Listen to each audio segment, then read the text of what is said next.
कितना उम्र हुआ आपका? 23 साल। 23 साल में चुनाव लड़ रही हैं। जी। क्या सुधारना चाहती हैं? नगर निगम को सुधारना चाहते हैं। प्रतिनिधि से पहले हम भी जनता हैं, हम भी नागरिक हैं। 21 और 22 का बजट रहा है। हाँ। 3 अरब 95 करोड़ 14 लाख 11 हजार रुपया। नगर निगम में कुछ भी सुविधा नहीं है। उससे अच्छा है मेरा बच्चा घर में रहे, काहे पढ़ेगा, क्यों पढ़ेगा? शिक्षा, स्वास्थ्य, सुरक्षा, ये 3 मूलभूत हैं। और छोटी छोटी जो है समस्याएं सबको अंदर तक घुस कर देख लिए हैं। हाँ। तब चुनाव में आए। ऐसा नहीं है कि मुंह उठाए और चल आए। कितना बजट आता है 5 साल में? 5 साल में रख लीजिए 1600 प्लस का 1600 करोड़ प्लस आ रहा है बजट। अभी हमारे साथ बिहार बेगूसराय की वो महिला प्रत्याशी हैं जो मेयर का चुनाव लड़ रही हैं और महज 23 साल की सबसे कम उम्र की महिला प्रत्याशी है। मित्रों, बिहार में सबसे कम उम्र की महिला प्रत्याशी हैं जिनका नाम अंजू देवी है और इस वक्त मैंने इनको वोट मांगते हुए जो है पकड़ लियो। और सबसे बड़ी बात यह कि पूरे बिहार में इनकी चर्चा जोर शोर से हो रही है क्योंकि ये पूरे बिहार की सबसे कम उम्र की यानी महज 23 साल की महिला मेयर प्रत्याशी हैं। आप ही सबसे कम उम्र की महिला प्रत्याशी हैं। जी। कितना उम्र हुआ आपका? 23 साल। 23 साल में चुनाव लड़ रही हैं। जी। चुनाव क्यों लड़ रही, पहले ये बताइए। चुनाव लड़ने का मौका मिला और जैसी समस्याओं को देख रहे, उस समस्याओं को देखते हुए सुधारने के लिए चुनाव लड़ रहे हैं। क्या सुधारना चाहती हैं? नगर निगम को सुधारना चाहते हैं। यहाँ की जनता की जितनी समस्याएं हैं उस सब को सुधारना चाहते हैं। जिस पर अभी तक काम नहीं हुआ है उस सब पर काम करना चाहते हैं। सच में? जी। लग रहा है जीत जाएंगे या सिर्फ हवा हवाई चल रहा है? जीत जाएंगे, जीत मेरी पक्की है। हाँ। विश्वास दिला रहे हैं। हाँ। और विश्वास मिल रहा है। हाँ। जीत कर जब आएंगे फिर आपसे हम खुद रूबरू होकर दिखाएंगे। जनता के सामने जा रही हैं अंजू जी, तो बहुत सारे प्रत्याशी हैं जो बहुत बड़े बड़े प्रत्याशी हैं, वो अपनी बात रख रहे हैं। आप अपनी बात कैसे रख रही हैं, किस माध्यम से रख रही हैं?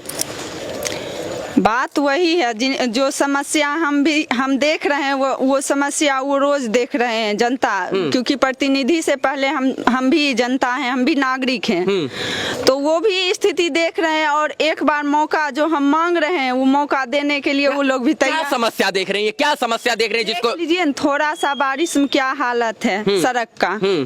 जगह जगह सफाई से बीमारी फैल रहा है, सफाई नहीं हो रहा है, कूड़ा कचरा जमा हुआ है।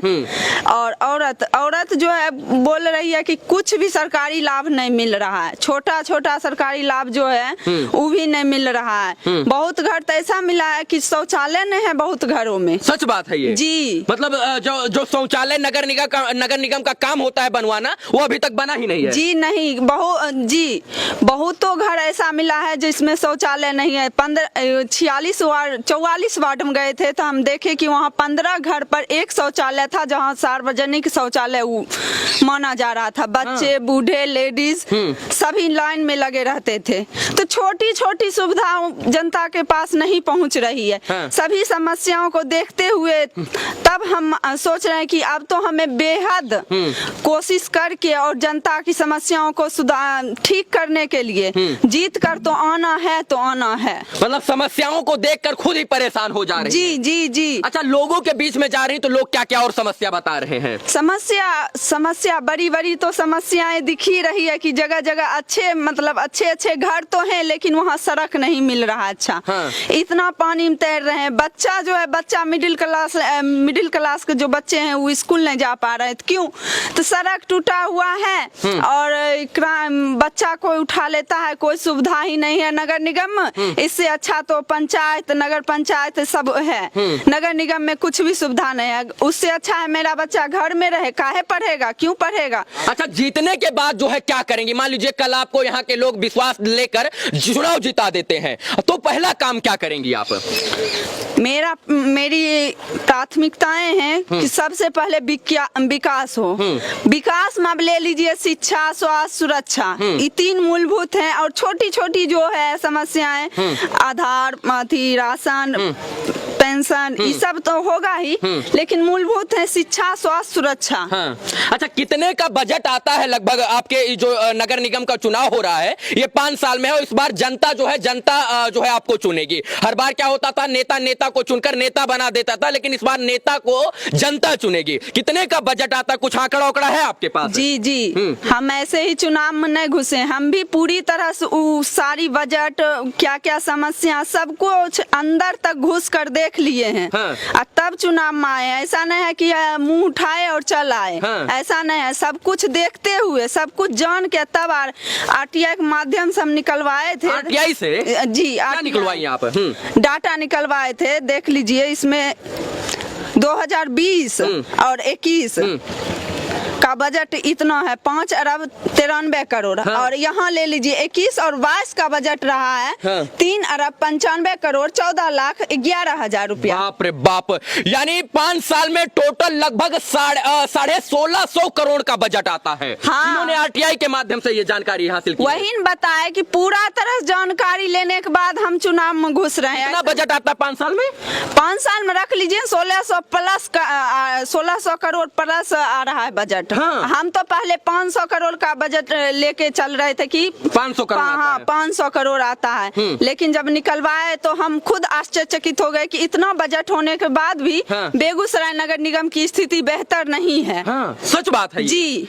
सोचिए कि 1600 लगभग 1600 करोड़ का बजट आता है 5 साल में, और जब इन्होंने इस चीज का आंकड़ा निकलाया, आरटीआई के माध्यम से जानकारी हासिल किया, तो सबकी बोलती बंद हो गई और इन्होंने ठाना कि अब चुनाव लड़ना है और ये पैसा जो है जनता के बीच में लाना है। जनता के बीच में लाना है। उनकी हर एक जितनी भी फंडे आती हैं सब उनके घर तक पहुंचाना है खुद। कितना पढ़ी लिखी हैं आप? मेरा तो ग्रेजुएशन कंप्लीट हुआ, अभी पोस्ट ग्रेजुएशन की तैयारी में है। तो सरकारी और कहीं नौकरी नहीं करना, अब चुनाव ही लड़ना है। नौकरी करेंगे। हाँ। लेकिन अभी समाज सेवा का मौका मिला है, अगर स्थान दिए तो हम बढ़ चढ़ कर उनकी समस्याओं को दूर कर लेंगे। नौकरी तो करने के लिए रखा ही है, उम्र ही मेरा क्या है। हाँ। आज 23 साल की हैं बस, आप। बस। और बिहार की सबसे कम उम्र की मेयर प्रत्याशी हैं। दादी ये बताइए, क्या चुनाव वोट मांगने जा रही थी साथ में क्या? अच्छा, लग रहा है जीत जाएंगी? जीतेगा अंतर लग रहा है। हाँ। कैसे पता चल रहा है जीत जाएंगी? आज तो जीतेगा, हम और का है बहुत को देखें ती क्या नहीं जीतेंगे। लगता है काम वाम करेंगी? हाँ। काम वाम करेंगी? हाँ करेंगी नहीं तो। अच्छा, देखिए आपके साथ ये बूढ़ी माता भी हैं जो आपके साथ वोट मांग रही। बहुत सारे लोग समर्थक हैं। क्या लग रहा है, चुनाव जीत जाएंगी ये? जीत जाएगी। लग रहा है? बिल्कुल बिल्कुल। और कैसे लोगों का सहयोग मिल रहा है, युवा बूढ़ बुजुर्ग कैसे लोगों का? युवा का तब युवा जो हैं वो तो मेरे साथ चल ही रहे हैं, कदम से कदम मिला के हर समस्याओं को वो भी नोट कर रहे हैं और हम भी नोट कर रहे हैं। और माताएं बहनों का इतना सपोर्ट मिल रहा है जितना मुझे उम्मीद नहीं था। हाँ। बहुत ज्यादा मिल रहा है सपोर्ट, और इस बार जीत कर हम ही आने वाले हैं। इतना कॉन्फिडेंस आया कहाँ से? ये हर बार कह रही मैं जीत के आऊंगी, जीत के आऊंगी, जीत के आऊंगी। कोई टक्कर वक्कर में नहीं है क्या?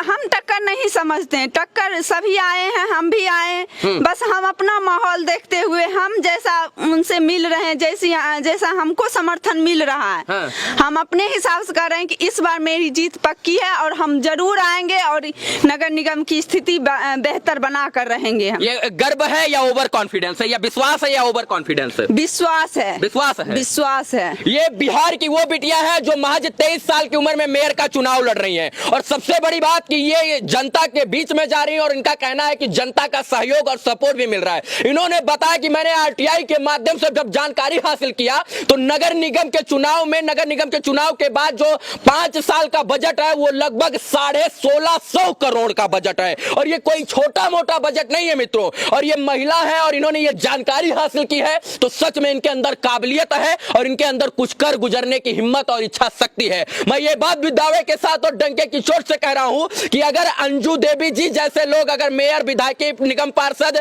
और इसके बाद मुखिया सरपंच का चुनाव लड़ते हैं तो आने वाले समय में बिहार का भविष्य जरूर बदलेगा, क्योंकि पढ़ी लिखी हैं, शिक्षित हैं और बड़े बड़े नेताओं की पोल भी ये खोल सकती है। सोचिए, जो एक साधारण सी दिखने वाली 23 साल की महिला महज जो है कुछ पहले चुनाव मैदान में आती है और जो है आरटीआई के माध्यम से यह आंकड़ा निकाल लेती है कि 5 साल में लगभग 1650 करोड़ का बजट आता है। तो हमको लगता है कि आने वाले समय में बहुत अच्छा काम करेंगी। आप कौन है इनके?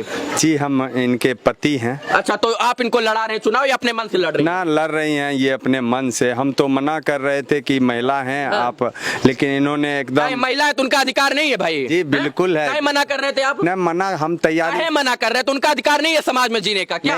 आप कौन होते हैं? उनको भारत के संविधान ने बोलने की, खाने की, रहने की, चलने की, सोने की, उठने की, बैठने की, इसके बाद जो अपने आप से चुनाव लड़ने की आजादी दी। आपका कोई हक नहीं उनके ऊपर। जी जी जरूर। और जो है आपका सहयोग, आपका कर्तव्य बनता है कि आपकी धर्म पत्नी है तो आप इनको आगे बढ़ाएं और इनको चुनाव लड़ाकर समाज के बीच में ना ना एकदम लड़ना चाहिए, जरूरी भी है। आप बता रहे हैं बजट की आप बात कर रहे थे, बजट आप देख लीजिए, उस बजट में इतना मतलब धांधली है। हम बजट पर एक लाइन कहना चाहेंगे आपसे कि साल का जो है 72 लाख रुपया निकाला गया है।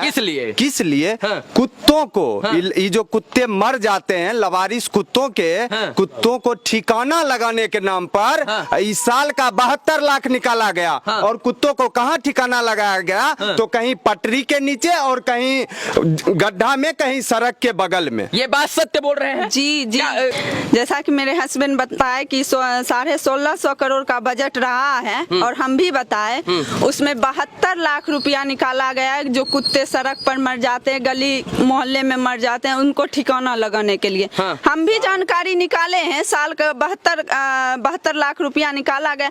हमको तो नहीं लगता कि कुत्ता भी ठिकाना सही से लगा है। जहाँ तहाँ कुत्ता तो आंखों देखिए मरते देख रहे हैं, वहीं पड़ा रहता है और पटरी पर कहीं फेंक दिया जाता है, कहीं गड्ढा में फेंक दिया जाता है, कूड़ा कचरा की तरह जोड़ करके जमा करके रख दिया जाता है। ये बात सत्य है कि जो है साल का 72 लाख रुपए कुत्ते को ठिकाने लगाने के लिए लगाया, वो लावारिस कुत्ते जी को। जी जी। और कुत्ता कहाँ फेंका जाता है? सड़क और पटरी पर। गड्ढों में, सड़क के किनारे। सोचिए सर, जिस बजट में से साल में 72 लाख रुपए निकाल लिया जाता है कुत्तों को ठिकाने लगाने पर, और कुत्ता को कहां फेंका जाता है? गली मोहल्ला और सड़क और चौराहा और इसके बाद रेलवे गुमटी पर। यह बात सत्य है कि कुत्ते जो है कहीं ठिकाने नहीं लगाए जाते, बल्कि कुत्तों को फेंका जाता है मरने के बाद। क्या लग रहा है, चुनाव जीत जाएंगे? हाँ, हमको पूरा विश्वास है कि ये अंजू देवी हमारे अथी से खड़ी हुई है। पति सच में कह रहे थे कि हम जो है चुनाव नहीं लड़ना है आपको, ये कह रहे थे क्या? देखिए, ये तैयारी जो मेरे हस्बैंड हैं तो तैयारी तो कर रहे थे कि मेयर का चुनाव, ये भी स्थिति से गुजर रहे थे। सामाजिक सेवा इनका सद्भाव बना रहा है, आगे भी रहेगा। लेकिन ये तैयारी कर रहे थे। महिला सीट होने के बाद बोले कि राजनीति जो है महिलाओं के लिए है, लेकिन आप नहीं जाइएगा, आप पढ़ाई मना कर रहे थे। जी, आप पढ़ाई लिखाई कर रहे हैं, राजनीति में जाए तो ठीक और आप जाइए तो गलत है। ये बोले क्या, जो पढ़ाई लिखाई आप कर रहे हैं तो अभी पढ़ाई लिखाई कीजिए। हम तैयारी कर रहे थे, सीट महिला हो गया है तो आप पढ़ाइए लिखाई कीजिए, राजनीति में क्यों घुसिएगा?